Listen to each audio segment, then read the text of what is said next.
حیاتشون بی خطر باشه. 12 یعنی یار 12 یعنی شما مردم میداندار.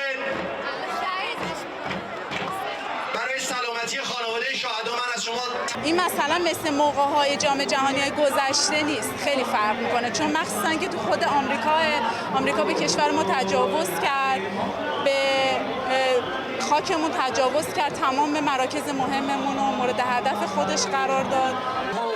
شور و نشاط این مردم خالی نمیشه. الحمدلله ایستاده و برقرار پرچم بالا.